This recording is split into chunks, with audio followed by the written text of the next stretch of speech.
ಕ್ರಿಕೆಟಿಗ ಕಾರ್ಯಪ್ಪ ಹಾಗೂ ಪ್ರೇಯಸಿ ಪಾರ್ಟಿಗಳಲ್ಲಿ ಬಳಸಿರುವ ಮಾದಕ ವಸ್ತು ಕಾನೂನು ಸಂಘರ್ಷಕ್ಕೆ ಕಾರಣವಾಗುವ ಎಲ್ಲ ಸಾಧ್ಯತೆ ದಟ್ಟವಾಗಿ ಕಂಡುಬರ್ತಾ ಇದೆ. ಹಾಗಾದರೆ ಕ್ರಿಕೆಟಿಗ ಕಾರ್ಯಪ್ಪ ಹಾಗೂ ಪ್ರೇಯಸಿ ಕಾನೂನು ಸಂಘರ್ಷವನ್ನು ಎದುರಿಸುವಂತಹ ಆ ತಪ್ಪನ್ನು ಏನು ಮಾಡಿದ್ದಾರೆ, ಏನು ನಡೆದಿದೆ ಅಂತಕ್ಕಂಥದ್ರ ಬಗ್ಗೆ ಒಂದು ರಿಪೋರ್ಟ್ ಇದೆ, ನೋಡೋಣ. ಸಂಕಷ್ಟದಲ್ಲಿ ಕ್ರಿಕೆಟಿಗ ಕಾರ್ಯಪ್ಪ ಹಾಗೂ ಪ್ರೇಯಸಿ. ಗಾಂಜಾ ಘಾಟ್ನಲ್ಲಿ ಲಾಕ್ ಆಗ್ತಾರ ಕ್ರಿಕೆಟಿಗ ಕಾರ್ಯಪ್ಪ. ಕ್ರಿಕೆಟಿಗ ಕಾರ್ಯಪ್ಪ ಹಾಗೂ ಪ್ರೇಯಸಿ ಜೀವನದಲ್ಲಿ ದೊಡ್ಡ ಅಲ್ಲೋಲ ಕಲ್ಲೋಲ ಆಗುವ ಸಾಧ್ಯತೆಗಳು ಹೆಚ್ಚಾಗಿ ಕಾಣ್ತಾ ಇದೆ.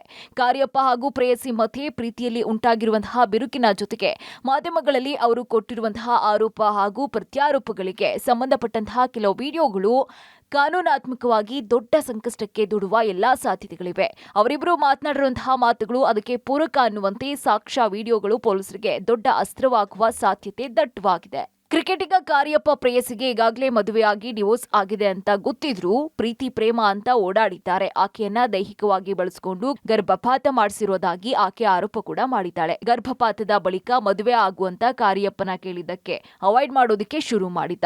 ಪ್ರಿಯಕರ ಕಾರ್ಯಪ್ಪನ ಮೋಸದ ಆಟಕ್ಕೆ ರೋಸಿ ಹೋದಂತಹ ಯುವತಿ ಆರ್ಟಿ ನಗರ ಪೊಲೀಸ್ ಸ್ಟೇಷನ್ನ ಕದ ತಟ್ಟಿದ್ದಾಳೆ. ಪ್ರೇಯಸಿ ದೂರಿನ ಪ್ರತಿಯಾಗಿ ಬಾಗಲಗುಂಟೆ ಠಾಣೆಯಲ್ಲಿ ಕಾರ್ಯಪ್ಪ ಯುವತಿ ಬ್ಲಾಕ್ ಮೇಲ್ ಮಾಡ್ತಿರೋದಾಗಿ ಕೇಸ್ ಕೊಟ್ಟಿದ್ದಾನೆ. ಇನ್ನು ಲವ್ ವಿಚಾರದಲ್ಲಾದಂತಹ ಮನಸ್ತಾಪಗಳ ಬಗ್ಗೆ ಇಬ್ರು ಮಾಧ್ಯಮಗಳ ಮುಂದೆ ಮಾತನಾಡಿಕೊಂಡಿದ್ದಾರೆ.